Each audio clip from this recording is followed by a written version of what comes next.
Topic क्या है हमारा? आलपोर्ट सील गुण सिद्धांत। आलपोर्ट कौन थे? उन्होंने क्या किया था? उन्होंने व्यक्ति की एक व्यक्तित्व को डिफाइन करने के लिए ट्रेट थ्योरी दी थी, और ट्रेट को क्या बोला जाता है? सील गुण। यानी कि इंग्लिश में बात करूं तो ये क्या है?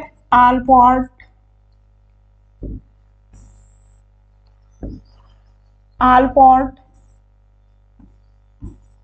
Trait theory. कौन था इसको देने वाला? ये क्या थे? एक मनोवैज्ञानिक थे। उन्होंने क्या दी थी? ट्रेट थ्योरी दी थी। और ट्रेट क्या होते हैं? हमारे सील गुण। सबसे पहले तो हमें यही पता होना चाहिए कि ट्रेट्स क्या होते हैं। ट्रेट क्या होते हैं? किसी भी व्यक्ति की क्वालिटीज होती है, यानी कि किसी की पर्सनैलिटी के अंदर जो क्वालिटी होंगी, अब वो क्वालिटी पॉजिटिव भी हो सकती है और वो क्वालिटी उसकी नेगेटिव भी हो सकती है। यानी कि व्यक्ति के अंदर जो गुण होते हैं वो अच्छे भी हो सकते हैं और वो उसके बुरे भी हो सकते हैं। यानी कि जो आदमी की क्वालिटीज को बताएगा, यानी कि वो किसको बताएगा? उसके ट्रेट्स को बताएगा। ट्रेट्स क्या होते हैं? ट्रेट्स की बात करूं तो ये क्या होते हैं? सील गुण। और इन्हीं को क्या कहा जाता है? क्वालिटी। अब क्वालिटी तो का मतलब क्या समझ सकते हो तुम? क्वालिटी क्या होते हैं? गुण। यानी कि किसी व्यक्ति की पर्सनैलिटी को बताने के लिए हमें उसके क्या पता होना चाहिए? उसकी क्वालिटी पता होनी चाहिए, या हम उसके क्या कहेंगे? ट्रेट्स पता होने चाहिए, या हम उसके कहेंगे सील गुण पता होने चाहिए, या गुण पता होने चाहिए। अब ये क्वालिटी है, ये आदमी की पॉजिटिव भी हो सकती है और नेगेटिव भी हो सकती है। पॉजिटिव का मतलब कैसे? कि जैसे कि कोई आदमी परोपकारी हो सकता है, कोई आदमी सत्यवादी हो सकता है।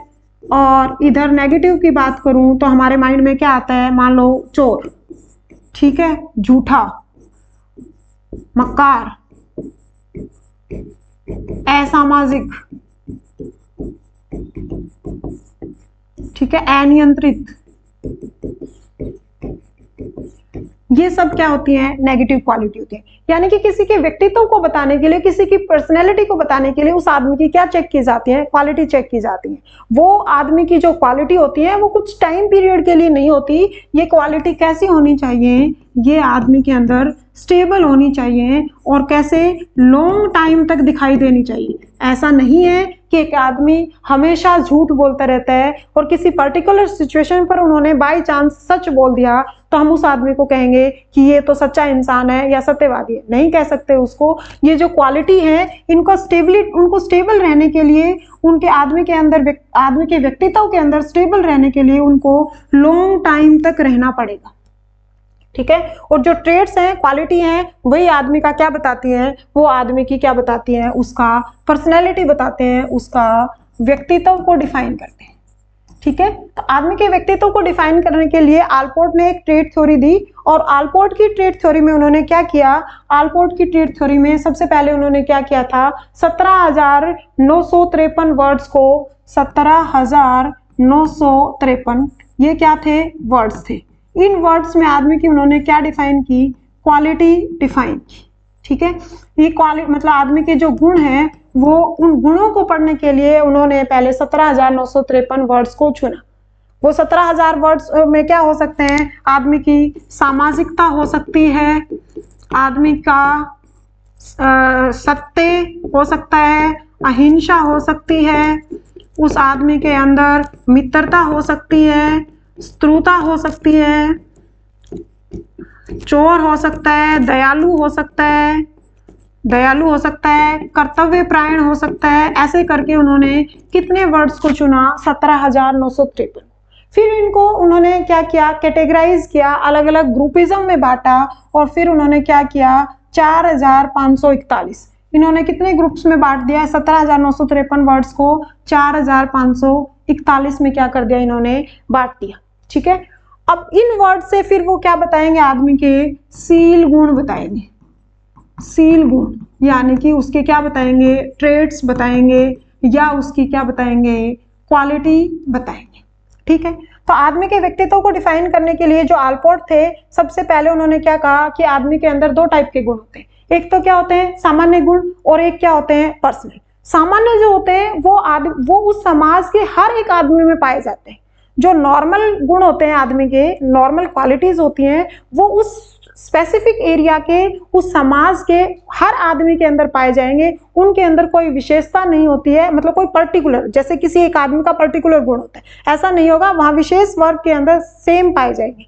यानी कि जब उन्होंने बात की ट्रेड थ्योरी को, आलपोर्ट की ट्रेड थ्योरी बोल रही हूँ, ऐसे तो कैटल भी देंगे, आइजिंग भी देंगे। ट्रेड थ्योरी, इन्होंने क्या कहा कि व्यक्ति का व्यक्तित्व दो तरीके का होता है, उसके अंदर जो गुण पाए जाते हैं, दो तरीके के गुण पाए जाते हैं। एक तो क्या कहेंगे हम, सामान्य, और दूसरा क्या होंगे, व्यक्तिगत। दूसरे क्या होंगे, व्यक्तिगत। ये जो है ये क्या होते हैं, नॉर्मल, जो हर किसी में पाए जाते हैं, नॉर्मल गुण, नॉर्मल क्वालिटी, ठीक है, ये हर आदमी में पाई जाती है। लेकिन जो व्यक्तिगत होती है, जो व्यक्तिगत क्वालिटी होती है, वो किसी पर्टिकुलर आदमी के अंदर ही पाई जाती है। जो व्यक्तिगत है यानी किसी को क्या बोला, पर्सनल, पर्सनल शील गुण या पर्सनल ट्रेट, और सामान्य को क्या बोला, कॉमन ट्रेट। कॉमन है वो किसी पर्टिकुलर में नहीं पाए जाते, वो किसी व्यक्ति विशेष में नहीं पाए जाते, वो उस पूरे समाज में देखने को मिलते हैं। और व्यक्तिगत को फिर इन्होंने तीन तरीके से डिफाइन किया, और तीन तरीके से डिफाइन किया, यहां से बार बार क्वेश्चन पूछा जाता है। पहला क्या बोला उन्होंने, कार्डिनल। दूसरा बोला उन्होंने सेंट्रल, और तीसरा क्या बोला उन्होंने, सेकेंडरी।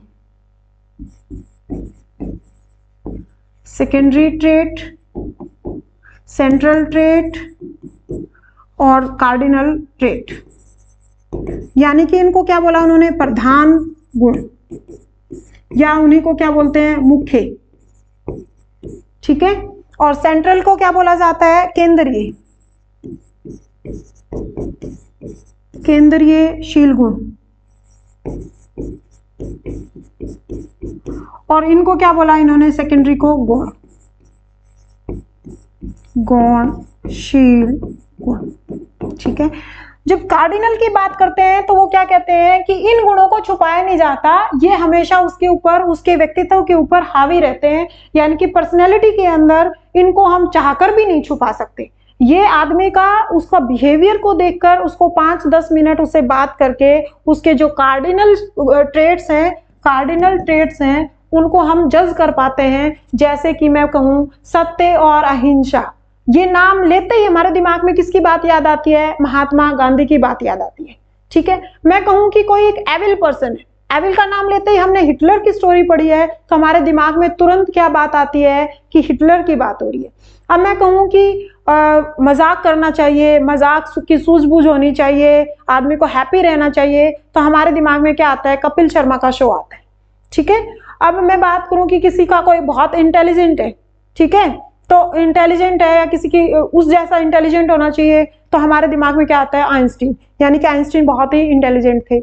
मैं बात करूं कि काइंड, किसी का कोई दयालु है, तो मदर टेरेसा दिमाग में आती है, तो मदर टेरेसा होगी। महात्मा गांधी के गुण हो गए, कपिल शर्मा के गुण हो गए, या मैं आइंस्टीन की बात करूं, या मैं फिर हिटलर की बात करूं, तो उनके अंदर जो गुण थे वो क्या थे, कार्डिनल ट्रेट्स थे। ये किसी एक व्यक्ति के अंदर 1 से 2 हो सकते हैं। ऐसे नहीं है कि कोई आदमी सत्य और अहिंसा की बात करेगा, वो दयालु हो, या वो हंसी मजाक करना आता हो कपिल शर्मा की तरह हो, या फिर वो आइंस्टीन की तरह हो।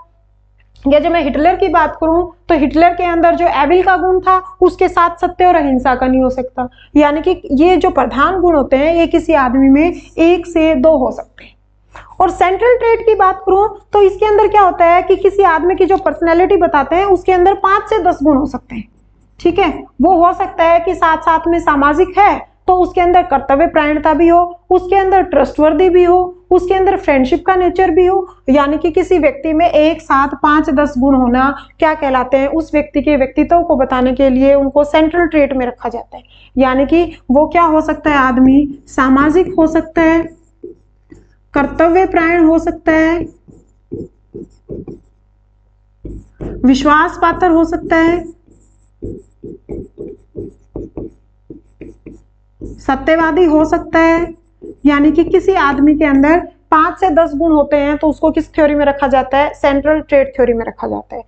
ये पर्सनल ट्रेट थ्योरी के पार्ट्स हैं। तीसरा बोला गुणशील गुण, ये किसी आदमी के अंदर, व्यक्ति किसी आदमी के अंदर विशेष नहीं होते, वैसे छोटे मोटे होते हैं। यानी कि किसी आदमी का पहनावा हो सकता है, या किसी आदमी की हेयर स्टाइल हो सकती है, या मतलब अब मेरी हेयर स्टाइल कुछ अलग है, दूसरे आदमी की हेयर स्टाइल कुछ अलग है, तो आते तो किस में है ये, पर्सनल में आते तो ऐसे तो नहीं है ना कि पूरे समाज की एक जैसी हेयर स्टाइल है। यहाँ कॉमन में तो क्या पढ़ेंगे, जो कॉमन थे, सामान्य थे, उसमें तो होता है कि पूरे समाज का ही एक जैसा है। जैसे कि मैं बात करूं कि किसी पर्टिकुलर एरिया के स्कूल में जो लड़कियां दुपट्टा ओढ़कर जाती हैं, तो वो दुपट्टे को कैसे लेती हैं, वी शेप में लेती हैं। तो ये तो क्या बन गया, सामान्य गुण हो गया, यानी कि वहां की पढ़ने वाली जो लड़कियां हैं उनके अंदर कॉमन चीज पाई जाती है, सामान्य गुण पाया जाता है, उनका पहनावा कैसा होगा, ऐसे होगा।